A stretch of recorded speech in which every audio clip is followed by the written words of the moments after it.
another series of a popular webinar, Investness Pandemic Recovery Phase, How Are Businesses Gearing Up for It? I'm Samta, your moderator for today's event, and on behalf of Kalkine Media, I'm pleased to welcome our esteemed speakers from the leadership team of top ASX listed players, Skin Elements and Fiducian Group, and our refined and inquisitive audience of potential investors.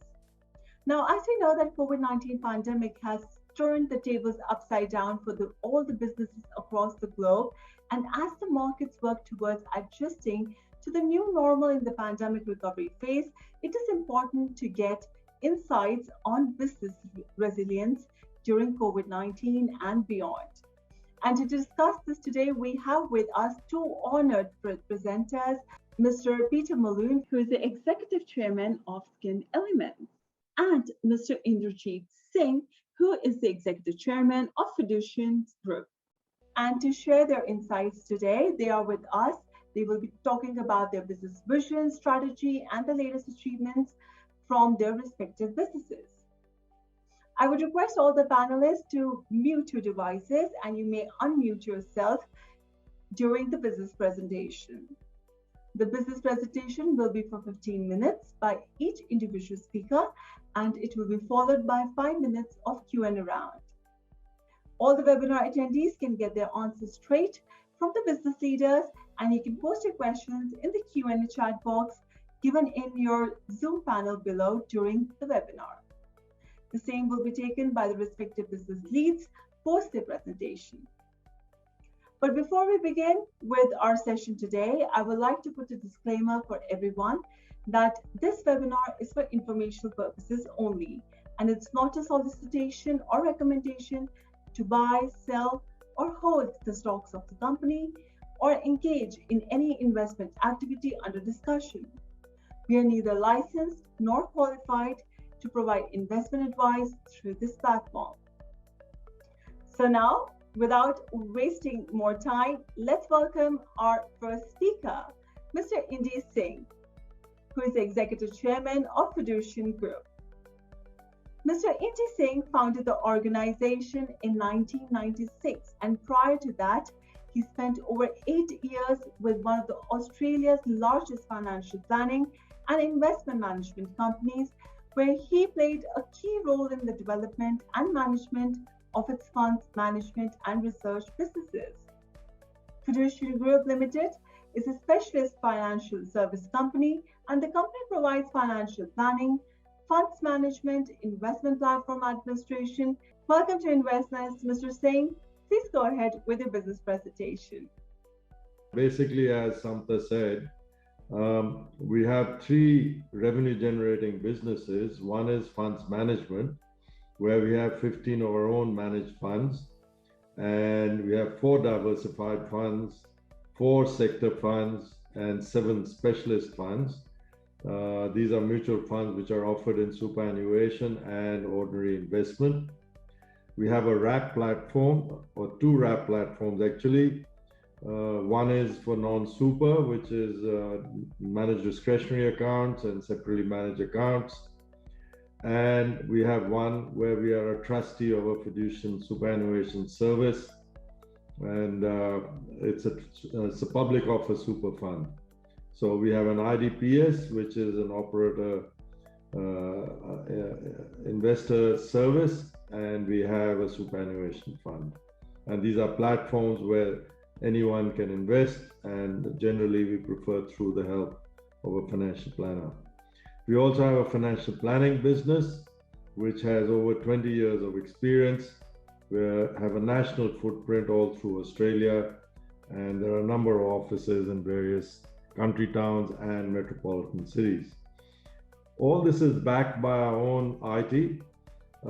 We developed Force, which is financial planning software, and we've developed Fast Track, which is our platform administration system for superannuation and non-superannuation, where it receives members' investments, controls all the investments, allocates them into various shares or mutual funds, reports to clients online, and also reports to the tax office and gives them statements twice a year. or you can actually review your assets every day online. Yeah.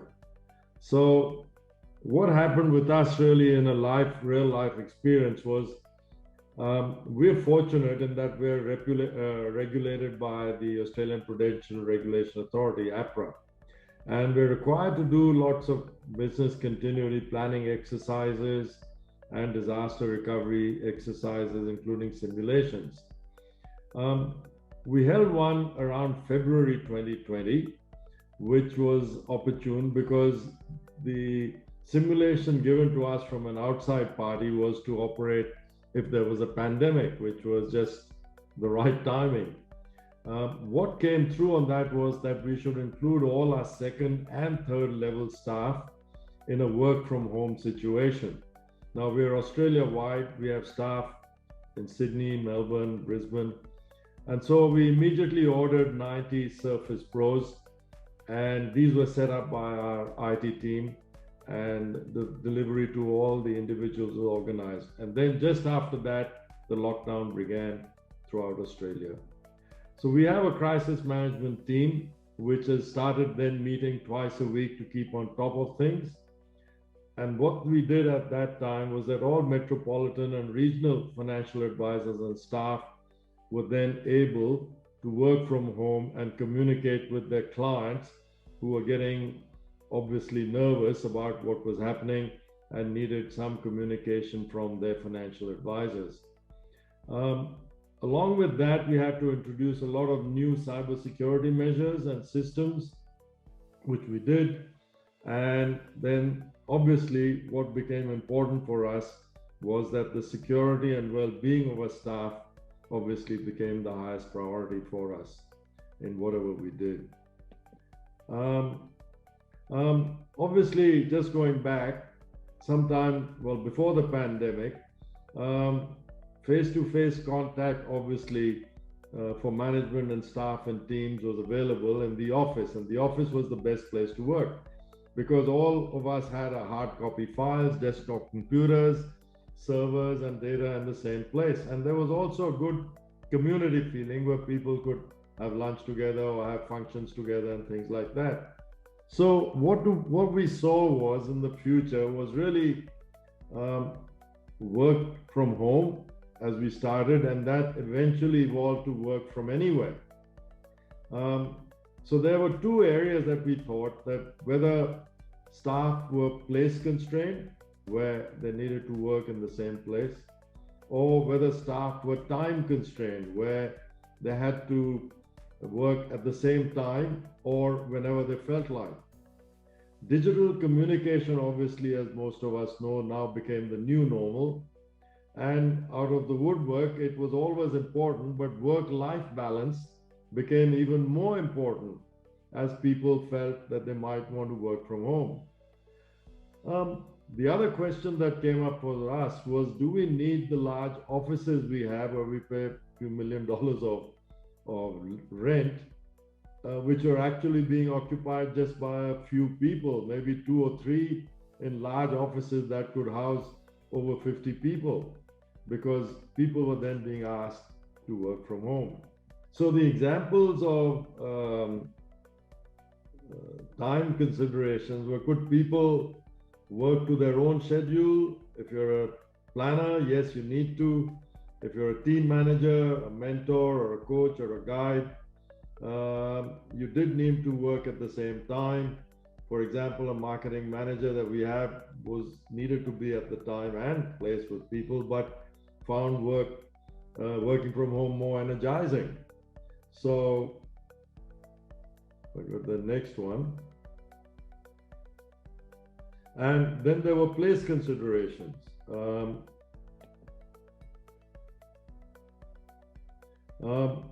People who were close to office preferred to come into work. Those who were maybe young people sharing a flat were getting disturbance at home. They wanted to come to the office. Those were, and then there were those who were far from the office with a young family, preferred to work from home. And many obviously preferred to avoid 1 hour of commuting.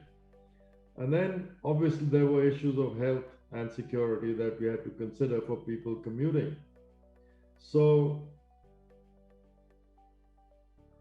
the important things that we came through with this were that workspace configuration had to be looked at, and it depended obviously on staff preferences and involved more and more managers to get into the act to decide which of their staff would be needed in the head office, which of them could work from home, and how we could develop, for example, a roster system where teams came together on different days. Now, we also had to consider which teams came together to obtain maximum efficiency. The other question that's always come up, should we use still lease a $1 million a year office space or sublet some of it out to another party because there were only a few people in the office? And then the question that had to be answered, but what if the business started to grow beyond that?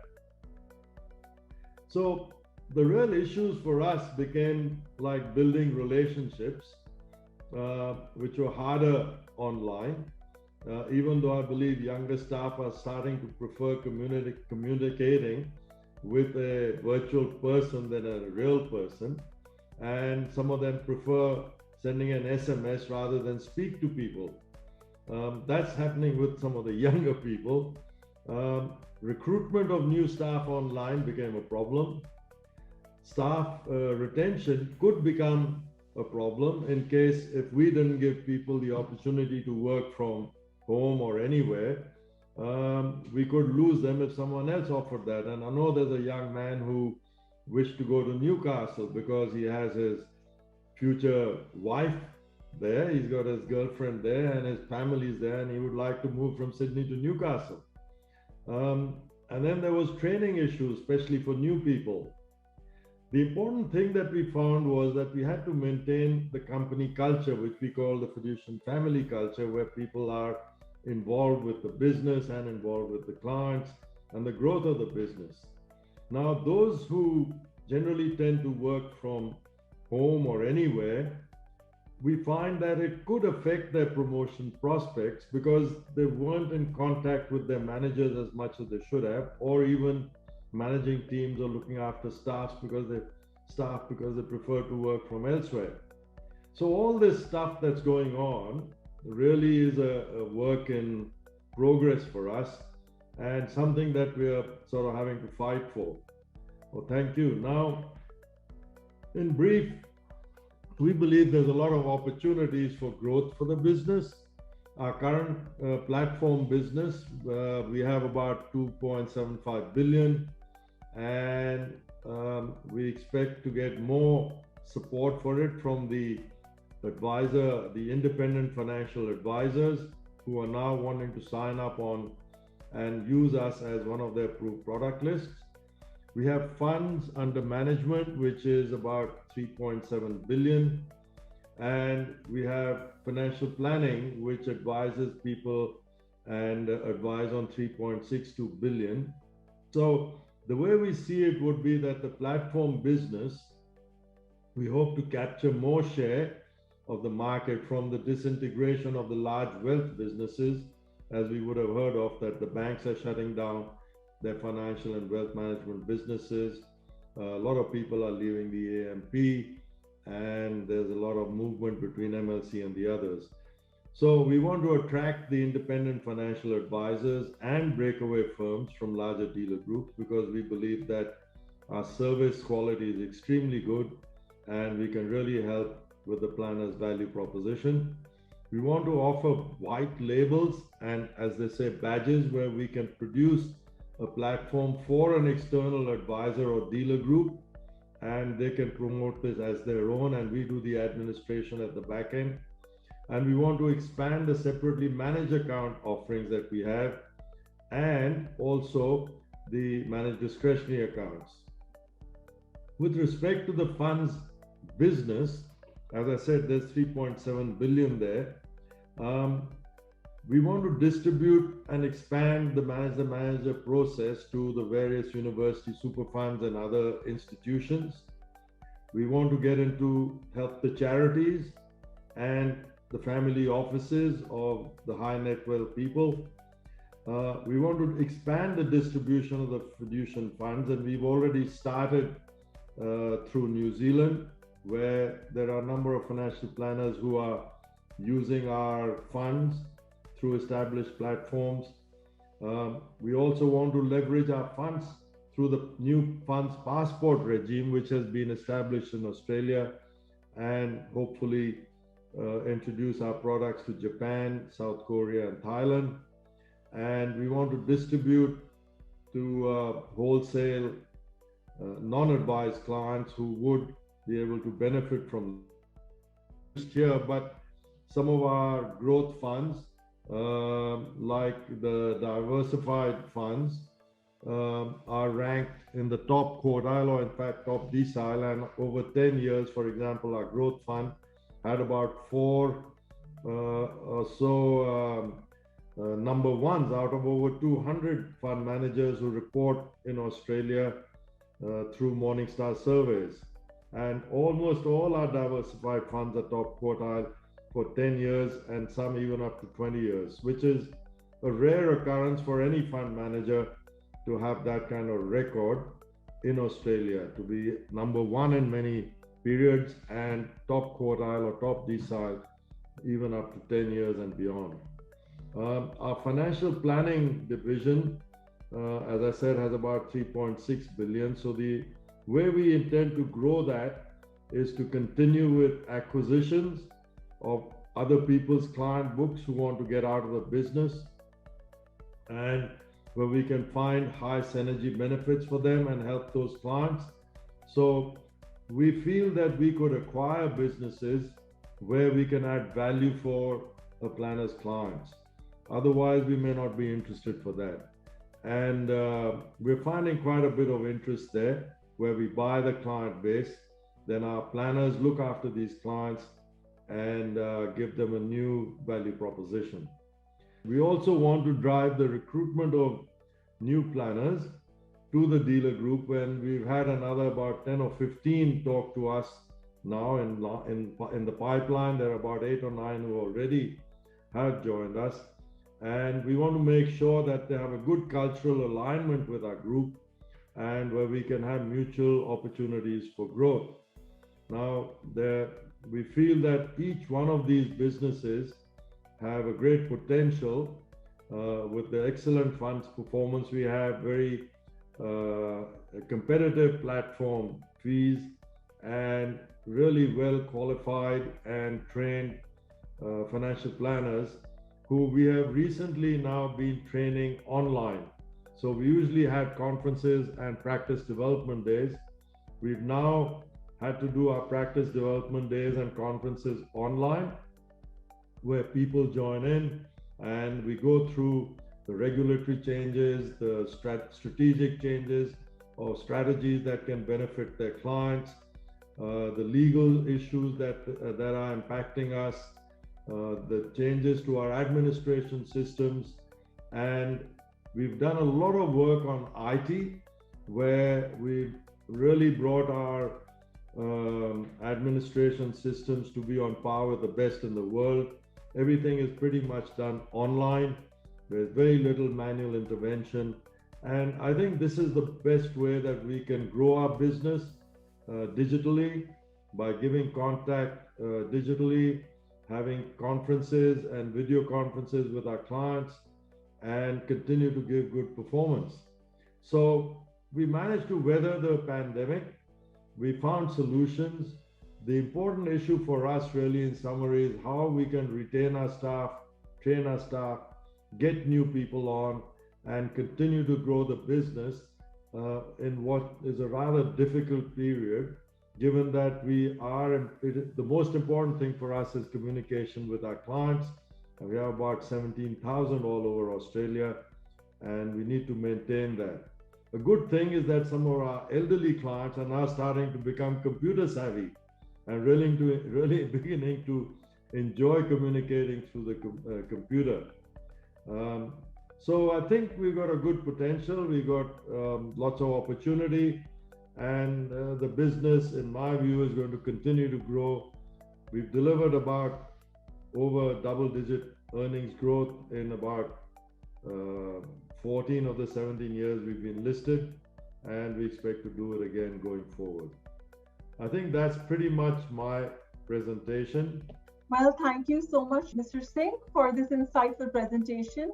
And we're delighted to know about your future plans and everything that you've discussed today. And we can see that there are some questions in the Q&A chat box below. So if you could just address it for our audience today, it would be great. Let's start with the questions. I read the first question for you. The first question is by Ray S. He's asking, the market seems to be in a much better position as compared to 2020. So are there any plans to diversify into new markets, products, or businesses? Well, as I said, there are opportunities in other countries because our funds are doing exceptionally well. Our first objective, obviously, is to help people here. And we feel that people, when they invest, should not just look for yesterday's market, but look to the future and have an objective of really why they want to invest. So some people have talked to us and said, we want to invest in shares, but we want our money back in a month. Well, that's a mistake. You don't invest for a month in shares. You need to have time in the market because markets are volatile and they can go up and down. We have 14 separate mutual funds. We have a balance fund, which has a growth fund, a capital stable fund, which has about 27 different fund managers who are the best fund managers around Australia and overseas, who we employ to give us the ideas. We own all the securities, so we are never at risk of any fund manager or person leaving a company and going away or they underperform, because let's say, for example, our 6 share managers, if 2 underperform for whatever reason, because the market cycle is quite different to their investment philosophy, then the 4 others in the share portfolio would help and pull the market performance up. So our clients are never getting an unexpected surprise or shock.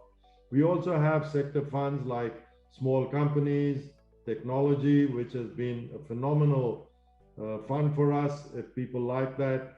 We focused on the brain technologies, biotech, robotics, artificial intelligence, and nano, which is not exactly an industry, but coming through.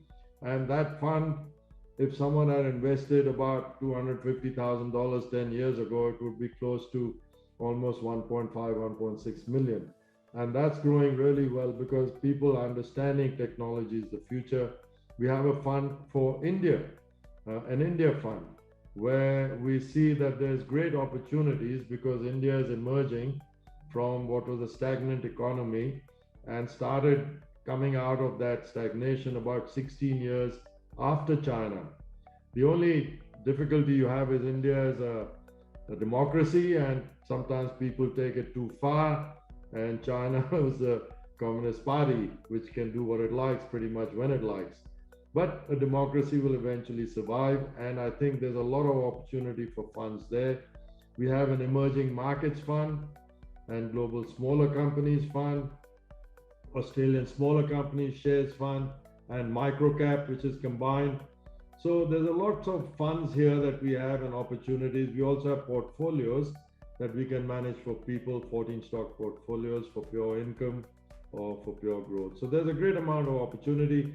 We do use international fund managers to advise us. We own all the securities and manage the money ourselves. But these people who have proven themselves simply come back and tell us, look, we request or recommend these shares to be bought for your portfolio, and we pay them for that. But technically, we're outperforming most of our peers and with the least amount of risk and volatility that you can find. Sure. And there's another question by Kevin.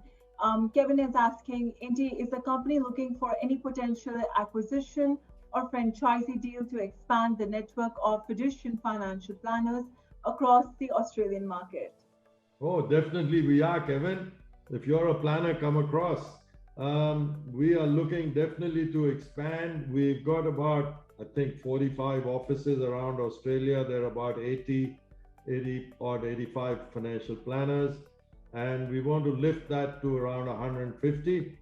So if there's a business that has same kind of ethics for their clients and who have been looking after their clients, and the planner wants to retire, well, then they can talk to us and we can assure you, or whoever it is, that we will give the same value and the same support to the clients of the planner who wants to exit. And we would love to talk to them. We want to buy those businesses, and we want to expand those businesses that may not want to sell to us, could use our platforms and our funds. So yes, we're certainly in the acquisition mode and we would like to grow. We have a really interesting question by Ryan. He's asking, how does the management ensure that it is managing the company considering the long-term interest of its shareholders rather than only focusing on the short-term earnings pressures? Oh, we have always looked to the long term. You see, Ryan, what we did was that over the first few years, we used our IT, we built the platform business, we built the financial planning business, and we built the funds management business. Now, each one is integrated, and the objective is that we should be a one-stop shop. And the foundation for these businesses had to be built and become really strong, which we've done very well, it seems. We have built our foundation for each business. It is a strong, solid foundation, and now we can build on it. And the business, as you will see, going back, we started the business in 97, and we're now, I think, in our 23rd or 24th year. We have consistently delivered double-digit earnings growth to our shareholders. We're not a fly-by-night where suddenly our share price takes off and then it starts to come off because people are disenchanted or disillusioned. In fact, we have a number of institutional investors who are fund managers themselves, and we went to one which was a very interesting comment during the discussions on our company after we had disclosed our returns for the period to December. And we walked in and this fund manager says, "Oh dear, you guys have come again, same boring company, same company that's going to give above 10% earnings per share growth and is consistently going to keep growing." We said, yeah, that's what we are. We are going to keep growing. We look to our shareholders' benefit. And we have a lot of elderly shareholders who want an income, who want a dividend. So, for example, if someone had invested in a Fiducian share and put $1,000 in, say, let's say in about 2014, today, that person for $1,000 in 2021 would be receiving about $250 of fully franked income every year. So $250 on a $1,000 investment every year and growing every year. So we do look to the long term, and for us, the long-term shareholder is the best for us because we want to live up to their expectations and we want them to respect what we do. Sure, definitely. There are more questions for you, Idi, but I think let's take them towards the end of the session when we'll have both you and Peter with us. Audience, please stay with us. And on that note, thank you so much, Mr. Singh, for reflecting upon the business stance and vision of Fiducian Group. And audience, we hope that this Q&A session was insightful for you. And you can even write to us at info@kalkinemedia.com for other specific questions if you have any. Like I said, that we will be taking the rest of the questions towards the end of the session. So we will get them answered by the speakers post the event, and we can also get back to you. Thank you so much again, Mr. Singh. And next on the event, I would like to call upon Mr. Peter Malone, who is the Executive Chairman of Skin Elements. Mr. Peter Malone has over 30 years of experience in global financial markets and has been responsible for raising 100 million plus Australian dollars for technology and development companies. He has a proven track record in developing and managing technology development programs from idea stage to reality.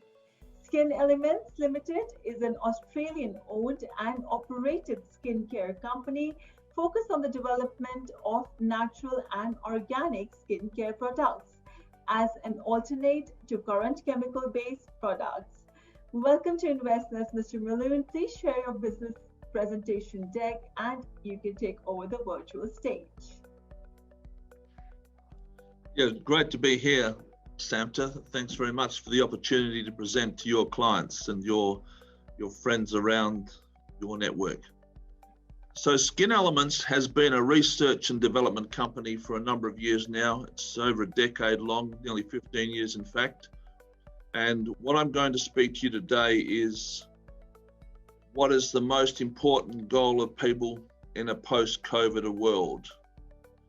I think we'd all agree it's the safety of being able to live free of viral infections, and they're the critical aspects of what we're going through at the moment. We've seen this terrible period really where everybody's been affected and there's no safe haven. And I read every day in recent times, even all the way down to Fiji. So we can't be immune to getting exposed. So Skin Elements is a company that actually has been researching this area for over 15 years. So if I say, if you could just go to the next slide. We're a company that has developed a plant-based antimicrobial product to combat the bacterial and generally germs and now the COVID-19 virus in a way that's safe and secure for humans. It's deadly against the viral and other types of infections, but it is completely safe with the human person. And that's really been our essentially life study for the last 15 years. The occurrence of COVID was really, our numbers were showing things happening around about late December of 19 in terms of our numbers in the ingredients area. A lot of our suppliers were finding that antimicrobial type of ingredients, particularly the chemical versions, the synthetics, were in high demand in some part of the world, and we found later it was China, and obviously the rest is history. But that enabled us to look very closely at really what was happening, and from there we saw the issues that were coming out of the need to combat the virus. And the virus is like all these pandemics, when it gets to the stage where it's globally affecting everybody, we see the impact on the world at large. And the impact has been so significant, as my previous speaker commented earlier, their business has changed. The business model has to accommodate the issues with health. And I came back and I looked at it from our point of view in early January 2020 last year. And we sat around and we said, listen, it doesn't matter whether you've got the most significant business opportunity in the pick an area, the mining sector, or making steel, building houses and buildings. At the end of the day, if you haven't got a safe environment where you live and work in, the rest doesn't matter. The rest doesn't matter. And this is where we saw the issues facing the globe and the global issues that people, whether they live in London, they live in China, they come from the US, they're based in Sydney, it's a phenomenon that's affected everybody. And it just so happens Skin Elements, a decade before or more, has been working out how to use plant-based ingredients, which are natural chemicals, of course, to do the job of synthetic chemicals. And let me just share with you the journey we've been on. Sage, next slide, thanks. The one before. It's jumping around, Sage. It's headed with Skin Elements. Has spent 15 years. It's way before that. That's it. Yes, that's good. So where we see, if you're looking at the screen, we started way back in mid-2000s on this research. And we're trying to get a way of keeping natural organic ingredient products safe when they're out of the fridge or in the air for years at a time. And you're always faced with the same issue. You cannot release new products to the market that perform worse than the current incumbents. And in our case, the incumbents were synthetic chemicals. And as we all know, synthetic chemicals have a number of issues, as well as the wonderful benefits they can bring. They also have significant side effects in many issues. And it's the natural chemicals, the organic ones, that have less impact on the human body than the synthetics. And so our research went into looking at what type of natural ingredients can be utilized, and then how we can utilize that on different products. And the issue was, we went through the products and started picking out the ones that really have a day-to-day facility for use with the human population, and at the same time have a impact where it's difficult with the chemicals in the current types of products. And we selected, the way was developing a sunscreen package that would be natural and organic, and that was the basis for the research, to keep that product safe and clean and away from germs, bacteria. And as it turns out now, the program has gone all the way through to the current period, where we keep those products clear from issues in terms of ingredients for antiviral type of benefits. So we get the next slide, please.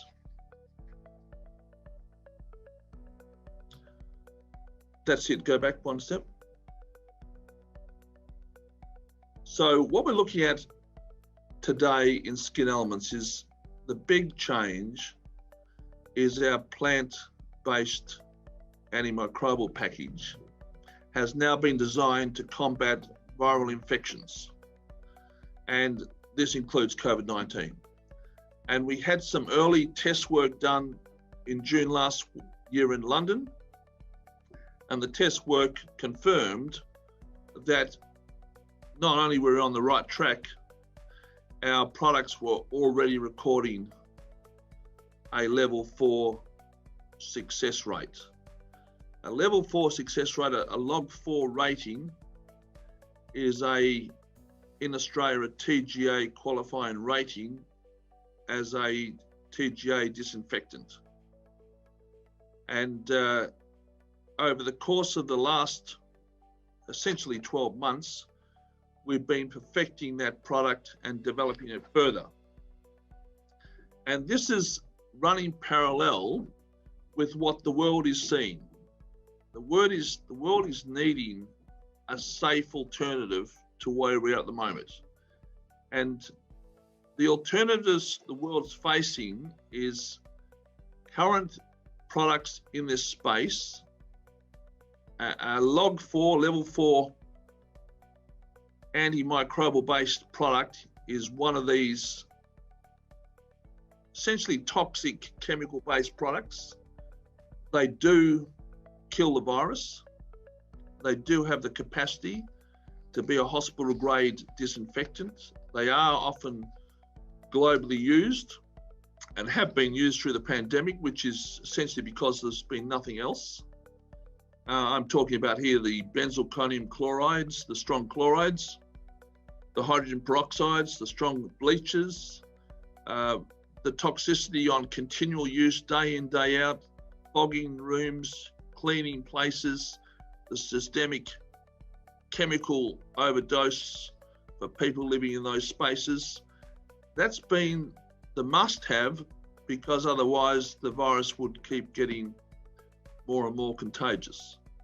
But what we've done is we've, as of the middle of last year, started to work through this and get the programs prosecuted and tested and checked by the relevant testing agencies, and all in readiness to launch these products globally. Let me just talk to the market then for a minute. Sage, if you could just move to the next slide. We're in the world of conscious consumerism, and I think this has been a big takeout from COVID. Conscious consumerism, and we can move to the slide, Sage. Conscious consumerism is something that is really just becoming visible in this current period. I think the last 20 years, from 2000 to last year, was something of developing a consciousness, but I think we've really seen it over the COVID year we've just been through, that this awareness has suddenly changed to a different level. People do understand the issues that we're now facing with regard to the environment. We do need safer, more friendlier environmental options. We've seen this national situation recently where we decided to move against plastic bags. I mean, it was only in the 1970s that plastic became a wonder product. The oil industry gave us the plastics, the Tupperwares, the Glad wrap. And as I call it, the liquid Glad wrap was all the new sunscreens of that period, which is where we've just superseded them. This period now is more, we need to have all the benefits of those products, but we need to have ones that are safer and more environmentally friendly. And that means we need the natural versions of those synthetic chemicals. And going forward, we have reached a position where going backwards is not an option anymore. Going backwards into a pre-COVID world is no longer an option. The viral outbreaks, the earlier versions with SARS and MERS and Ebola, the more recent one, which is coronavirus 19, it's now become inevitable that the human capacity has to be able to deal with virus and live with them. And we live with the flu virus historically. It's not as lethal. It affects our sinuses. The coronavirus is a different animal and it affects our lungs. So it has a different, more insidious activity if it hits us. But it's the new normal. So obviously vaccinations and then living with the virus in the world. We will travel, we will go back to normal as we saw it before. We will come out of lockdowns. We see the issues that we're going through in Sydney at the moment and Melbourne and other places where we go in and out. They will cease to be, and the product that we have to run with is going to be something that can carry on our lifestyle and be used on a daily basis. And the conscious consumerism will drive that. Now, the use of these sanitizing products, these disinfecting products as we call them, they need to be able to adapt, and that's what Skin Elements has done. It's designed and adapted the opportunity for the market to use something that's safe to humans. Next slide. Thanks, Sage. The upshot with this is the current incumbents have been these chlorides.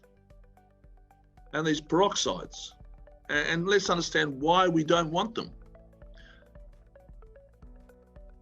If chlorine enters the body, which is just through breathing or getting the fumes, or worse still, contacting by swallowing, they're corrosive, they're acids, and they're corrosive to the human condition. And they will damage cells in the body on contact. The upshot is they're not ideal for anybody to be around daily. They can also cause other more harmful issues through the breathing, which can be even result in significant health issues. And this has been really starting to be discovered in recent times in the US and other places where the use of these products has been significant and systemic to the people within the group of officers they're using them in. So at the end of the day, the impact of chlorides is not something we want to be around. And we haven't really been around in the past because we've had those hospital deep cleans, those cancer wards that have to be cleaned out, and these other issues. They've been around, but not in everybody's office, not in everybody's house. The impact has been minimal, and the people that do that work have taken appropriate care and attention to their lifestyle, and they've used the hazmat gear if they needed to do that. Today it's more across the board. And I was only speaking with a group of police out in the street who are doing work in the community, and they had been running with some of the significant synthetic products because there was nothing else. And we understand that, and that's a difficulty for this type of situation when it hits so quickly. Similarly with the peroxides, these issues with skin irritation, skin damage, destroying skin cells, premature aging, tissue damage from significant exposure. At the end of the day, at these limitations every day, the human condition suffers. And of course, with things like hydrogen peroxide, it can even ignite combustible materials. And we've seen those demonstrations online and some of the YouTube videos in recent times over the period. So at the end of the day, we don't and can't use these type of products full-time going forward. Next slide, thanks, Sage. So in terms of skin elements, we've developed the product, and we've goes by the name Super Cover Shield. It is really a game changer in terms of what it does. It's the same in result to comparing, say, a Tesla car with a gasoline diesel car up to that point. At the end of the day, it becomes the new normal because it's safe and it can deliver the same result, or if not better. And these are the reasons why you would use a plant-based product: for the safety of being natural, the fact that we have a certified organic status on it, the fact that it has a rating that meets the criteria of the TGA minimums, and the fact that it's all chemical free. And the others that were used to date, for all reasons, don't meet the criteria that are safe to use for a human. And they don't need to be used anymore with the development of Supercover. Next slide, thanks, Stage. What is the process of getting this product onto the street? In every country, whether it be the TGA in Australia, the Therapeutic Goods Administration, whether it be the FDA in the US, a similar organisation, whether it be the opportunity in European community, they all have a regulatory authority. They're almost individual to countries, or they are individual to countries, and the upshot is that one needs to get approvals. Skin Elements has lodged for our approvals. We lodged it last November. Historically, they would have taken 12 months. This is COVID, and they're all been expedited. And obviously, we have been expecting now for the last couple of weeks some type of finality to the process, and we believe it's getting close. That will allow us to sell our product. And again, what's the product? It's 100% botanically based plants, certified organic, suitable for hospitals, commercial use, and household use, so globally across the board. It's an antibacterial, and it doesn't have an unsatisfactory smell. It's very much a pleasant smell. It doesn't contain any of the chemicals that we traditionally would see in these products that would give the same response and the same benefits. So from the point of view, where does this go into the marketplace? Let's look at it from a global perspective. Again, Sage, if you could just give us some of the numbers up on the screen. Where are we today? Well, as the antiseptic and disinfectant market has been affected by the demands placed on the world today, we see that this market has grown to a rapid rate to $23 billion currently. But over the next 10 years, the growth dramatically shifts, and it's expected to breach 100 billion within 10 years. Now, this is obviously driven by, we need to be safe, and as I said at the start, the first priority for anybody and any family, whether it be in India, whether it be in the US, whether it be in Italy, whether it be in China, whether it be in Australia, is they've got to be safe in their environment to go about and do their job, whatever their job might be. And in this particular case, this is the need to keep safe. And this is the synthetic chemical market based on growing. This isn't talking about the safe natural disinfectant market. This is the current disinfectant market, but it factors in, like all these calculations, that the current incumbents will drive research and development and become safer and more usable product for the population at large. And we sit here at the base of that curve, and we have the solution that does this. So to timeline the company's, next slide, thanks Sage. To timeline the company at the moment where we are awaiting requoting on the ASX. We're a public company, and we have been through a program raising further capital. We have, as I said before, the TGA is the license for us to commence selling our products as registered disinfectants under the Australian government's TGA approval process, which is expected currently. And we also have funds brought into a program with the LDA group out of the US that will provide us capital to develop the program over the next 2 to 3 years. And this development funding, of course, will be augmented by the development of the company globally. We see a very big, exciting period for the company. It's one of those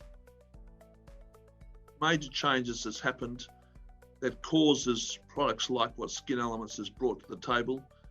And it's been fortuitous in the sense we started a decade or more ago in developing this very product, in the sense our research commenced that time. And that allowed us to move very, very rapidly and come up with the final solution over the last 18 months. Thank you very much. And Samta, I'll hand it back to you. Well, thank you so much, Mr. Malone. And you know, during these tough times, organic has become more important than ever, as we know. And it was great to get insights from you, Peter, today, and how Skin Element is working towards taking care of our skin in an organic way. I hope Skin Element keeps coming up with more and more innovation and safe products. Well, this was Mr. Peter Malone, the Executive Chairman of Skin Elements for you. And thank you so much once again, Peter. We have some questions in the Q&A chat box. Let me read them for you, and let's address them for our audience.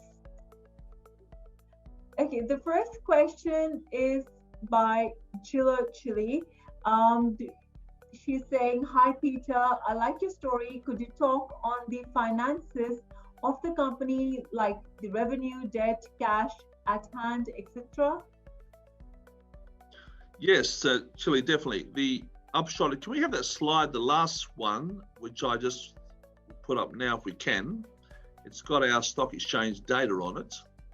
So where we are now, that's the snapshot of the company as a public company.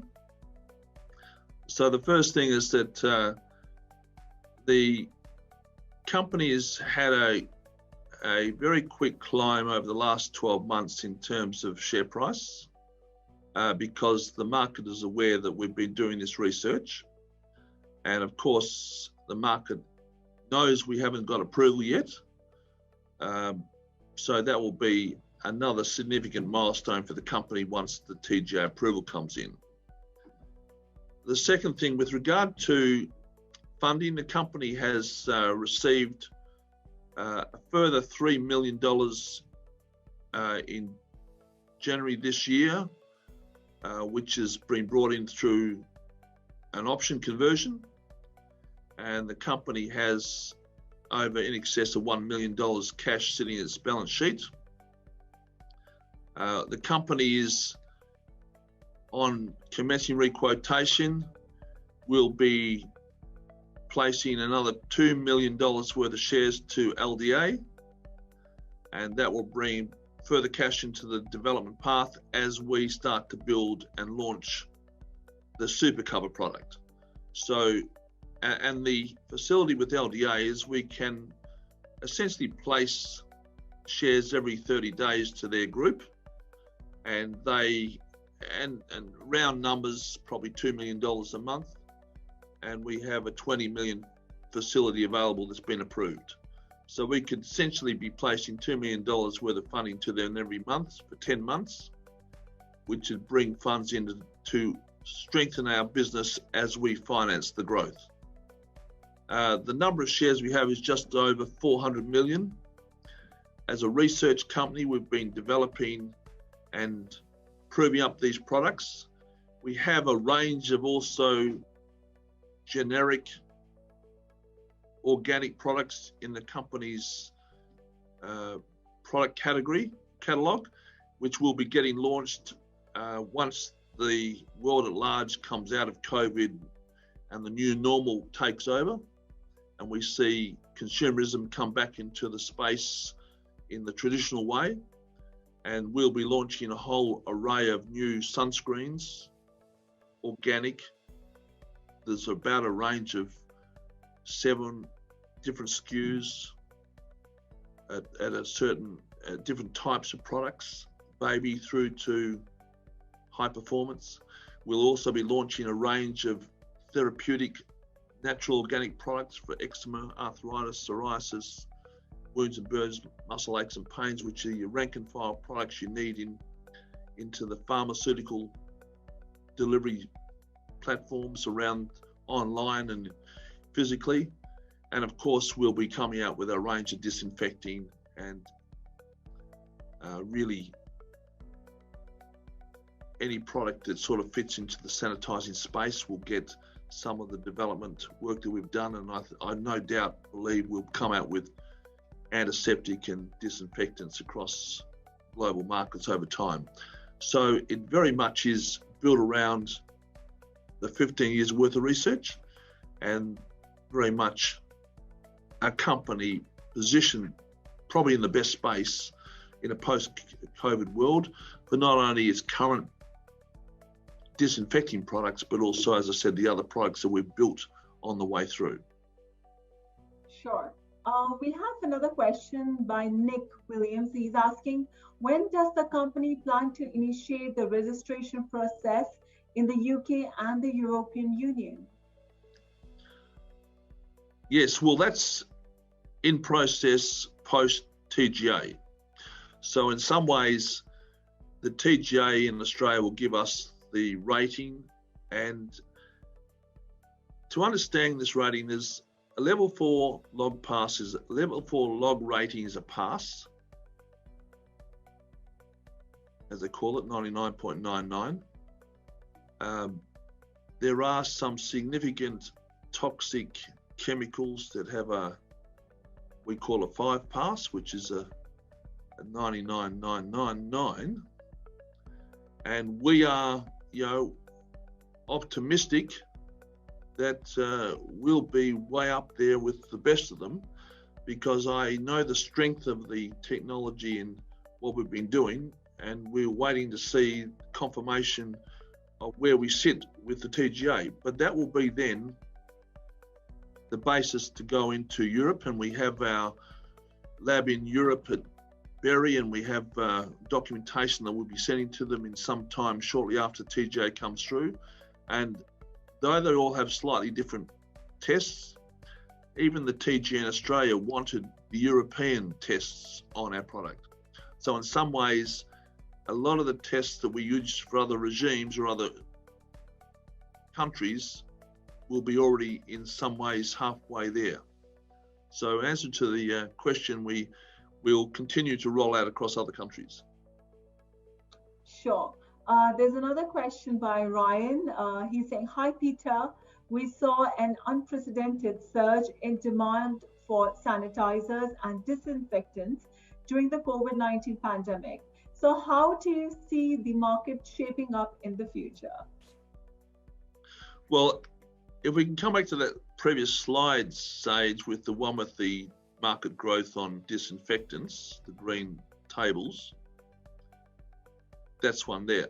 So Ryan, that's the expected growth put together by one of our groups we use in the US for doing these types of research, Grand View Research, which is a business that models and targets the size of the market growth in various products, and they've modeled the antiseptic disinfectant market, and it's phenomenal growth, and one can understand that.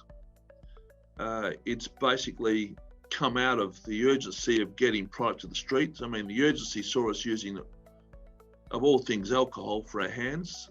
That's not an ideal product. It's a very good sterilizer in a medical sense, but it's not a good thing to put on the human body continually.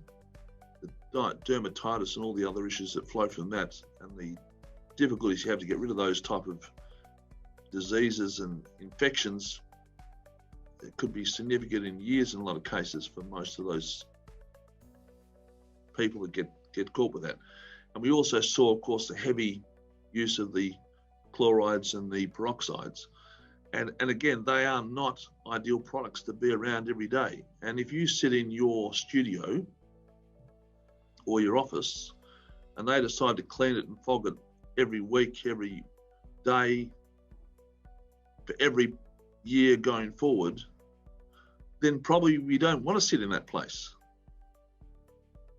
And on the other hand, as we heard from Indy, well, it's very hard to run a business and promote people if you don't get to meet them occasionally, because you may forget about them.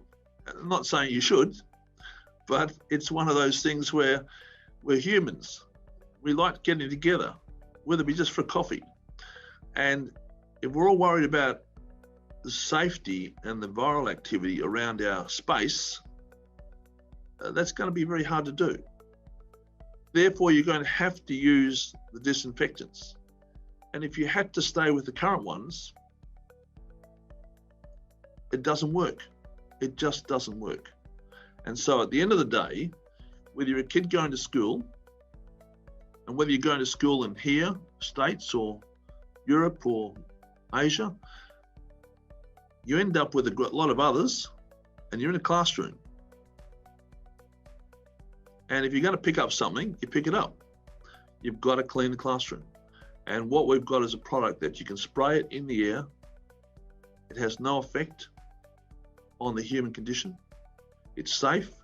But if a good old virus floats across your way, it's evaporated, gone.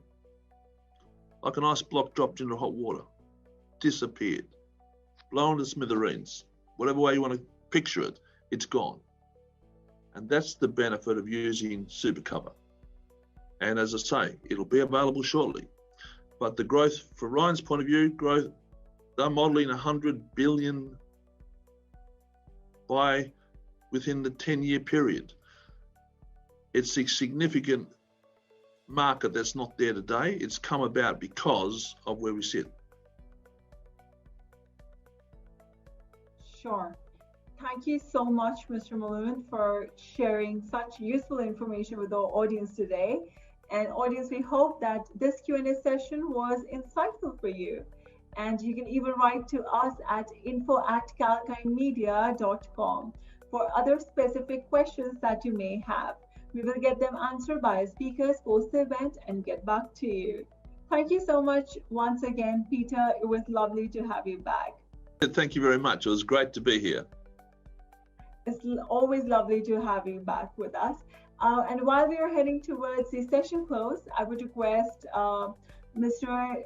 Inderjit and Mr. Peter Malone as well to share a few takeaways for our audience and how they see their respective businesses progressing amid the overall market, charter and sectorial trends. So I would just request the speakers to kindly unmute their devices and switch on the video. We already have Peter with us on screen. Mr. Singh, can I please request you to unmute yourself and switch on your videos? Before we go by addressing the audience with the final thoughts, let's take a few of the questions that are still there in our Q&A chat box and have them answered for our audience. So we just quickly take a few questions that are there. They're still there in our Q&A chat box. So Sandra is asking, this question is for you. Sandra is asking, how does FID stay ahead of its competitors? I beg your pardon, how does FID stay ahead of the competitors? Oh, of its competitors? Well, look, we've been competing against the banks and the big institutions since 1997, and I remember it was about 99 or 2000 where one of the magazines, the IFA, Independent Financial Advisor magazine, had me with my ugly face on the front cover, and they said this guy is either mad or a genius because he's taking on the big institutions with deep pockets and lots of money to do whatever they want to, and he's in the same game. Well, surprise, surprise, 20 years later, the banks are gone, the institutions are gone, and we're still around. So it's a question of being a small company. You can move quickly, your costs are controlled, you come up with new products and services which are competitive, and you generally continue to take on the big people, the big guys who start to plateau with their growth and have huge overheads that don't give them the kind of earnings growth that we can get. So yeah, we've got some very good products, very competitive products, and very good services and IT, because most of our dealings with clients and investments can be dealt online and straight through without manual intervention. So we're quite competitive, and we don't see any problem with that. On that note, there's a question by Zed Jackson. He's saying that FIT Stocks has beaten the All Ordinaries Index on ASX with staggering stock appreciation. What is the company's strategy for potential growth in its billion-dollar funds and platform businesses? See, one of the good things, Zach, with us is that if a person uses our financial planning advice, then we charge at the financial planning level. Then the funds move on to the platform, and we found that our platform is very competitive, very efficient, and gives reporting online every day on a client's assets and valuations. So it makes sense for them to use our platform. And if they go into our platform, they can see how good our investment performance has been. So then the money moves into the investments as well. So for the same amount of dollars, we have 3 places where we can charge fees, which are overall still competitive and better than most of the market. So that's a benefit for our design. But I suppose more of the same is the answer, that we are building more financial planners to receive more investments. We're maintaining the performance of the platform and introducing new technology innovations to the software of administration. And we're also keeping up with our investment performance, which we can't do much better. It scares me every time we're ranked number 1 out of 200 of the best managers the world can throw at Australia, and the best people from US, Europe are all here. And if we can compete against them and do better than them, we're going to keep doing the same process to make sure we retain that advantage. So if we can keep doing that, more inflows come in, assets grow faster, administration is good, well then I see no problem why we shouldn't grow the rate we are growing. And for people who want dividends to have their dividends continue to grow, these are elderly people who are on a pension or who are retired and they want to get income when they retire. As I said, a person who had put $1,000 in about 2015 is getting $250 fully franked, which makes it almost a 35% return now. We will also have institutional investors who will benefit along with our retirees and other new investors. So if that happens, income keeps growing, then the share price reflects that growth. We can't move the share price automatically. People see that there's value in this company. My income is going to keep growing. So they reflect that in the share price as well. So yes, income has been growing very fast, but I think along with that, the share price, I don't know, Zach is right, it's probably up 6 to 7 times over what the index has been. Sure. We have a question for you, Peter. So there are actually 2 parts to this question, so I'm going to just combine them into one and ask. Jason is asking, when can we expect Skin to trade again? And the second part of the question is also, what are the plans for launching InVaShield as hospital-grade disinfectant? And by when is the company anticipating TGA approval? Peter. Okay, so Jason's asking us the number 1 questions that everyone's asking. So Jason, just to deal with the trading again, the company is in negotiations with ASX just on the terms and requirements to get listing back on. We're hopeful that it will be in the next 2 weeks. So that's something that we can probably look forward to very quickly. The InVaShield Super Cover, that product is all finished and ready to go to the marketplace, of course. We have a distributor for the east coast of Australia, I should say, from probably Brisbane through to Tasmania. They are ready to start rolling out the product. And in terms of the TGA approval dates, this is the $1 million question, but we have submitted it now 6 months ago, just on, and I think the fast tracking was targeted to bring the 12 months down to about somewhere around that region of time frame. It is buffeted by the vaccines. They do get a priority at the moment. They have been pulled in and out with AstraZeneca and some of the other issues that have been coming across their table. It's the same scientists, of course, within the TGA that do the work. And so we roll with those punches in terms of the delays, but I'm optimistic that we'll see that probably in the next, it's a guess, but I'd hope the guess is in the money in some time over the course of this July month. Sure.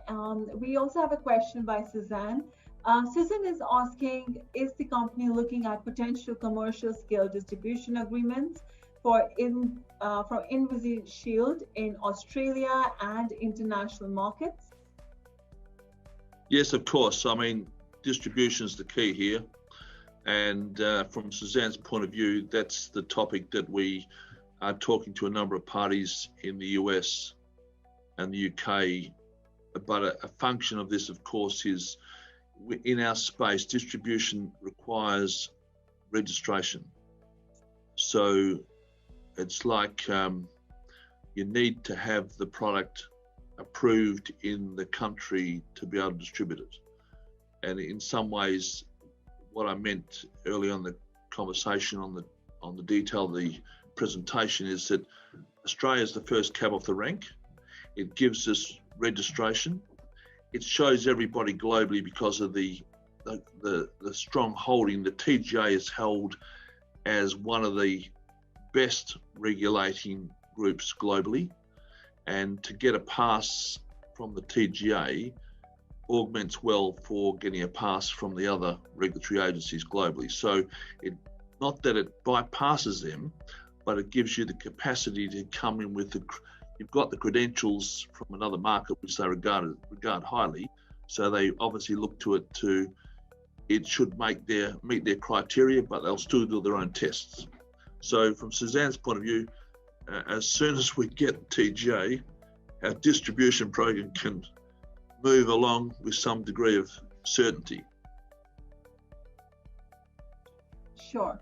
We'll just take up the last question for you, Peter. There are a lot of questions, but we'll just have one question for you, which is, okay, we take up Ryan's question. He's asking, are there any additional international market opportunities the company is exploring?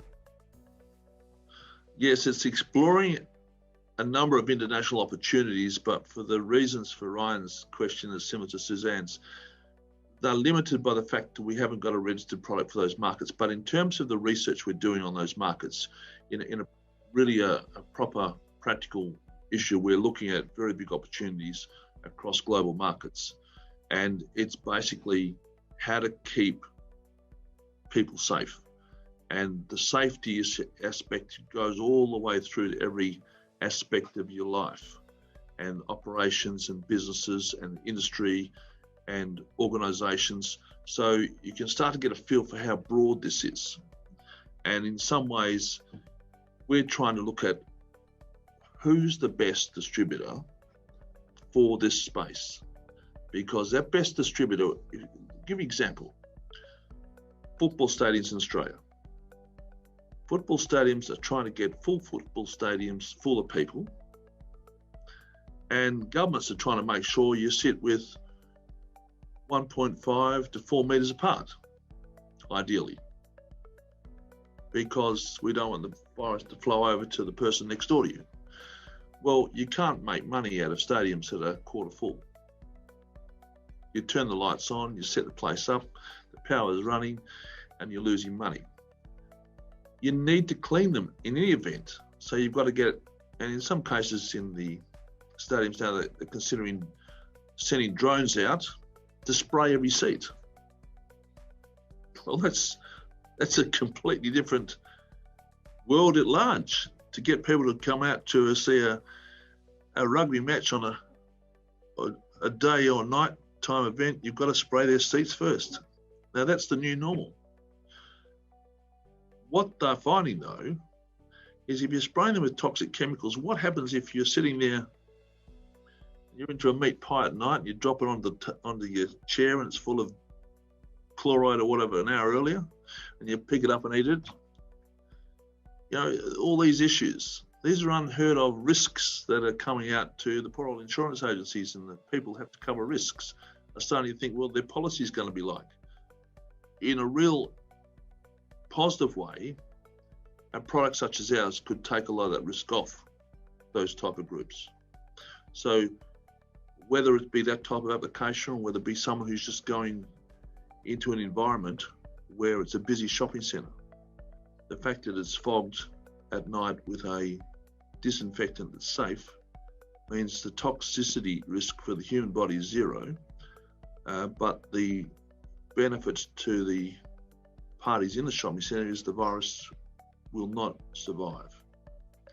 So I think they've all got opportunities, but at the end of the day, a company like Skin Elements will link up with people that do these jobs, that use alternative products, and they'll switch over to our product. And that's the type of future we see, where we'll be announcing we've signed certain groups to look after this space globally in some particular part of the globe and progressively take it into the world markets. But that's the broader picture. The picture right today is to get it out in Australia once we get TJ approval. Thank you so much, Peter. Indy, we have one more question for you before we take your takeaway note with our audience. The question is from Zed, and Zed is asking, how does the company keep pace with new operations and distribution technologies? Do they require significant investments to maintain competitiveness? Look, before I answer that, I just want to add something Peter said was, what about the damage that these other chemicals do to the environment if you're spraying them all over everywhere? That could be pretty dramatic for humans. If you spray all these funny chemicals that are dangerous for us anyway. And this is what Peter has is a good solution, it seems. Just on that, look, we keep pace by keeping in touch with technology happening here and overseas. We keep up to date and we do our analysis, talking to financial planners, and we have some of our own who are constantly guiding us on what makes it easy for them to deal with their clients, what makes it easier for them to report to their clients, and then to continue that dialogue of ongoing review and analysis of the client's portfolios and making sure that the advice is relevant to them. So that's a great help to us. And then we have our own IT team, which is on the ball, I suppose, to see what's happening in the rest of the world, to develop new technologies for our systems, which at this stage, I think we're pretty much leading edge, where everything is automated and a person goes to a financial planner, they complete the application form, the details come directly online onto our systems through the firewalls, the instructions are sent straight to the bank or the institution providing the money. Money is received, it's invested, and then a confirmation is sent to the client for this investment. It's all online, all automated. And maybe the next thing might be a video conferencing thing where someone can speak to a client, but generally it hasn't been found necessary. But look, if the technological developments come through, we'll be watching out for them and we'll be looking to get the better ones. Sure. Before we end today's webinar, any final thoughts?